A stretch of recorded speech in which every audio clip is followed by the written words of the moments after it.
यदि आप उस बहू के नजरों में आदर पाना चाहते हैं, चाहे आप ससुर जी हैं, चाहे आप सासू माँ हैं, चाहे आप नंद हैं, मैं ननंद नहीं कहूंगा, ननंद और नंद में अंतर क्या है?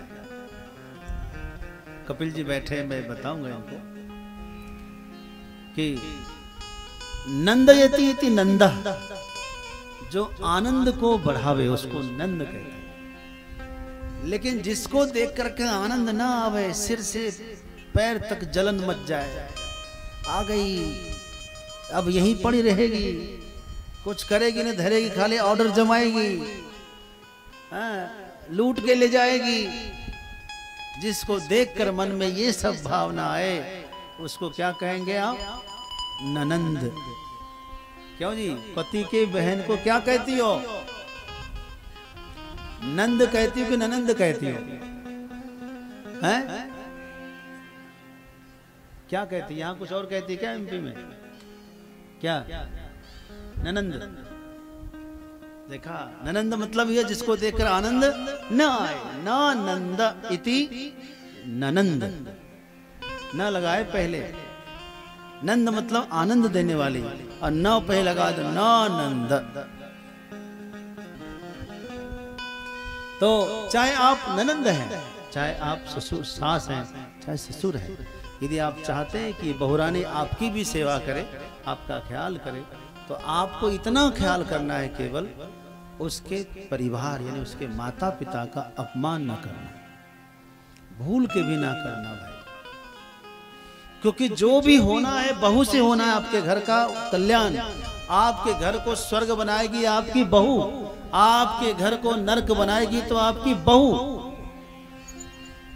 लेकिन यदि आप उनके माता पिता को कोसेंगे, गालियां देंगे, तो वो बेटी कभी सहेगी नहीं। क्योंकि माँ बाप वो होते हैं जिन्होंने उनको कौर कौर खिलाया है, बचपन से लेकर उसकी हर ख्वाहिश पूरी की है, पलकों पर बिठाया है। आप उसका अपमान कर रहे हैं तो आपके प्रति उसका भाव अच्छा कभी नहीं होगा। समझ लो सासू जितनी बैठी यहाँ पर और यूट्यूब पे देख रही हो वो भी, हाँ, कभी वो बहू भूल कर भी आपके प्रति आदर नहीं करेगी। फिर कहोगे कि हमको आदर नहीं करती है, हमारा ध्यान नहीं रखती है, कैसे रखेगी? तो आपको एक माँ बाप होने के नाते किसी के माँ बाप का अनादर ना करें, उसको उससे ज्यादा प्रेम दें। मैं कभी कभी कहता हूँ, कपिल कभी कभी कहता हूँ कि आप नंबर 1 के सासू बनना चाहती कि नंबर 2 के? बोलो, सासू 1 नंबर का बनना चाहोगी कि 2 नंबर का? 1 नंबर का। अच्छा, आप बोलेंगे महाराज 1 नंबर की क्या पहचान है? तो 1 नंबर की पहचान ये है कि जैसे बहू मायके से ससुराल आती है तो रोती है कि नहीं? रोती है। जब जब मायके से ससुराल जाती है तब तब रोती है। क्या कभी ऐसा हुआ कि ससुराल से मायके जा रही हो और बहू रो रही हो, उसकी आंखें भर आई, हाय मैं जा रही हूं, मेरी सासू का ख्याल कौन रखेगा? कभी हुआ ऐसा? नहीं हुआ।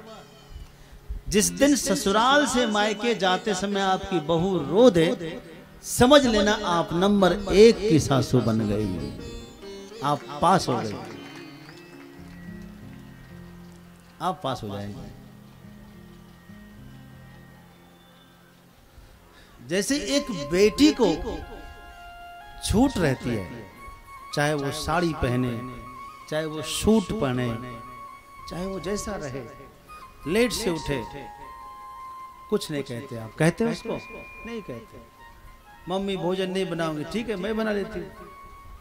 क्या इतना प्यार आप दे सकते हैं बहू को? इतना प्यार जिस दिन आप देंगी उसी दिन वो जाते समय रोएगी कि मायका ये ससुराल नहीं है, ये तो हमारा मायका है, ये भाव आएगा।